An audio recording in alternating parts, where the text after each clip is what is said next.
आज हम जिस धरती पर रह रहे हैं उस पर हम अनेक द्वीप, महाद्वीप, सागर और महासागरों को देखते हैं। इन सबको देखकर क्या आपके मन में कभी सवाल उठा होगा, ये धरती हमेशा से ही ऐसी थी या कुछ अलग थी? इस पर रहने वाले जीव जंतु हमेशा से ही ऐसे थे या कुछ अलग थे? ये तो हम सभी जानते हैं कि शुरुआत में जब पृथ्वी का जन्म हुआ तो उस वक्त इस पर जीवन मुमकिन नहीं था, क्योंकि यह एक आग के गोले की तरह गर्म थी जो वक्त के साथ धीरे धीरे ठंडी होती चली गई। पृथ्वी के बाद चंद्रमा का जन्म हुआ। चंद्रमा के बनने से पृथ्वी पर बारिश और मौसम की शुरुआत हुई। बारिश होने से पृथ्वी और ठंडी हो गई और पृथ्वी पर सागर और महासागर अस्तित्व में आ गए। सबसे पहले पृथ्वी पर रेंगने वाले जीव जंतु पैदा हुए। इस तरह पृथ्वी पर जीवन की शुरुआत हुई। ये तो बात रही पृथ्वी पर जीवन की शुरुआत की। अब हम बात करेंगे आखिर पृथ्वी पर इतने सारे अलग अलग देश कैसे बने। जब हम इस पूरी दुनिया के नक्शे को देखते हैं तो उस पर कई देशों की बनावट हमें नजर आती है। सवाल उठता है, क्या ये देश हमेशा से ही ऐसा आकार लिए हुए थे? मतलब इनकी बनावट ऐसी ही थी या कुछ अलग थी? अगर आप भी ऐसा सोचते हैं तो आपको इन सवालों के जवाब जानना बहुत जरूरी है। पृथ्वी से जुड़ी तमाम जानकारियां लेने के लिए आप हमारे साथ वीडियो में लास्ट तक बने रहिए। आज हम जिस देश में रह रहे हैं, जिस देश को बड़े गर्व से कहते हैं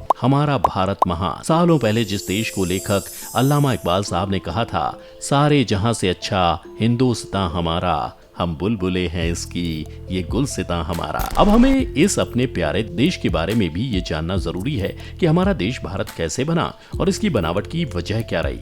तो चलिए शुरू करते हैं। आज हम अपने मानचित्र में या सैटेलाइट से जिस धरती को देखते हैं, असल में करोड़ों साल पहले यह धरती ऐसी बिल्कुल भी नहीं थी जैसी आज है। आज से लगभग 225 मिलियन साल पहले धरती पर अलग अलग टुकड़ों में बटे हुए देश नहीं बल्कि धरती का हिस्सा आपस में जुड़ा था। धरती के इस बड़े हिस्से को पैंजिया नाम से जाना जाता था। करोड़ों साल पहले जब पैंजिया महाखंड पृथ्वी के गर्भ में प्लेटें खिसकने की वजह से टूटा तो उसके दो हिस्से बने। इसके दक्षिणी भाग को गोंडवाना लैंड और उत्तरी भाग को लौरेसिया नाम से जाना जाता था। धरती के इन दोनों हिस्सों के बीच जो समुद्री खाई बनी, उस समुद्र को प्रमोट्रायशिक के नाम से जाना जाता था। पृथ्वी की इस प्रक्रिया को पूरा होने में करोड़ों साल का वक्त लगा। लौरेसिया और गोंडवाना के हिस्सों के अलग अलग टूटने से आज के विभिन्न देश अस्तित्व में आए। समुद्र के पानी पर तैरने की वजह से जमीन के हिस्से अलग अलग होने लगे। ये हिस्से अपने मौजूदा जगह से हटकर दूसरी जगह जाने लगे और मीलों दूर जाने के बाद ठहर गए। पैंजिया विशाल खंड के टूटने की शुरुआत दक्षिणी गोलार्ध में मौजूद अंटार्कटिक सर्कल से हुई थी, जिसके बाद अंटार्कटिक, ऑस्ट्रेलिया, भारत, दक्षिण अमेरिका और अफ्रीका जैसे देशों का जन्म हुआ। पृथ्वी के गर्भ में प्लेटें लगातार खिसकती रहती हैं। इस वजह से पृथ्वी के पैंजिया महाखंड से टूट टूट कर कई खंड बन गए और हमारी धरती में बदलाव पैदा हो गया। लौरेसिया से अलग हुए खंडों से यूरोप, एशिया और नॉर्थ अमेरिका जैसे देशों का निर्माण हुआ, जबकि गोंडवाना लैंड से अलग हुए हिस्से वाले देश अफ्रीका और ऑस्ट्रेलिया के नाम से जाने गए। इस तरह धरती पर पैंजिया महाखंड टूट कर कई देशों के बनने की वजह बन गया। अब बात आती है हमारे देश भारत की बनावट के बारे में। आज के वक्त में हमारा देश भारत एशिया महाद्वीप का हिस्सा है, लेकिन यह हमेशा से एशिया महाद्वीप का हिस्सा नहीं था, क्योंकि हमारा देश पैंजिया महाखंड के हिस्से गोंडवाना लैंड का हिस्सा था।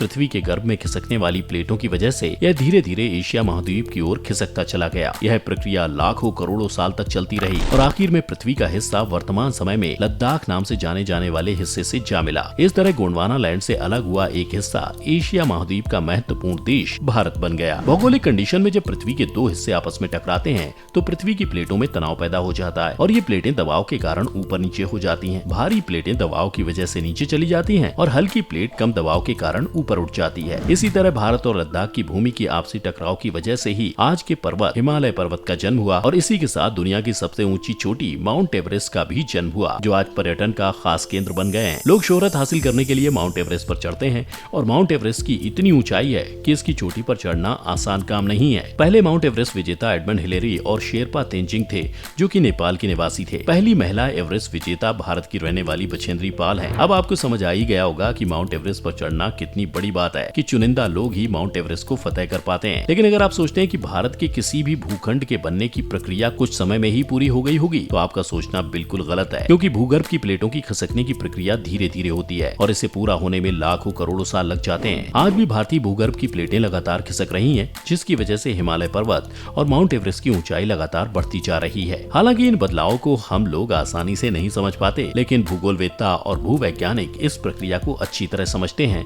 और दुनिया को इस प्रक्रिया के बारे में जानकारी भी देते हैं। धरती के विशाल महाखंड पैंजिया और उसके विखंडन की थ्योरी को दुनिया के सामने लाने वाले अल्फ्रेड वीजनर थे। अल्फ्रेड वीजनर एक जर्मन पोलर रिसर्चर, जियोफिजिसिस्ट और मौसम वैज्ञानिक थे। उन्होंने मौसम और धरती में हो रहे बदलावों की रिसर्च की थी और दुनिया को धरती की बनावट और उसके विखंडन के बारे में बताया था। अल्फ्रेड वीजनर 1880 ईस्वी में जर्मनी के बर्लिन में पैदा हुए थे। उन्होंने ही दुनिया को बताया कि धरती किसी टाइम एक एक विशाल खंड के रूप में थी जो वक्त के साथ धीरे धीरे बदलती चली गई। अल्फ्रेड वेजनर का मानना था कि अगर धरती के सभी टुकड़ों को एक साथ जोड़ दिया जाए तो आज भी पंजिया विशाल खंड बन जाएगा। अल्फ्रेड वेजनर ने पृथ्वी के अलग अलग हिस्सों की जांच करने के बाद बताया कि पृथ्वी के सभी हिस्से आपस में किसी न किसी तरह जुड़े हैं। उन्होंने ही अपनी रिसर्च में भूमि पर सबसे पहले रेंगने वाले जंतुओं के अस्तित्व में आने की बात कही। अल्फ्रेड वेजनर की रिसर्च ने ही धरती के निर्माण और बदलाव को समझने में भूवैज्ञानिकों और भूगोलवेत्ताओं और दुनिया के सभी इंसानों की बहुत मदद की। आपको ये जानकर थोड़ी हैरानी जरूर होगी कि पृथ्वी कभी एक हिस्सा हुआ करती थी, क्योंकि पृथ्वी पर अलग अलग देशों की अलग अलग बाउंड्रियां हैं और कहीं पर बीच बीच में सागर भी पड़ते हैं। लेकिन प्रकृति में सब कुछ संभव है, चाहे इंसानी जीवन देखें या पृथ्वी के बदलाव, सब कुछ वक्त के साथ बदलता रहता है। तो दोस्तों, ये थी पृथ्वी के बनने की कहानी और हमारे देश की दुनिया के नक्शे पर आने की कहानी। वैसे आपको क्या लगता है, क्या होता अगर आज भी सारी दुनिया यानी सारे देश एक होते? आप अपनी राय हमें कमेंट करके जरूर बताएं। वीडियो अगर पसंद आई हो तो इसे लाइक और शेयर जरूर करें और चैनल को सब्सक्राइब करना ना भूलें।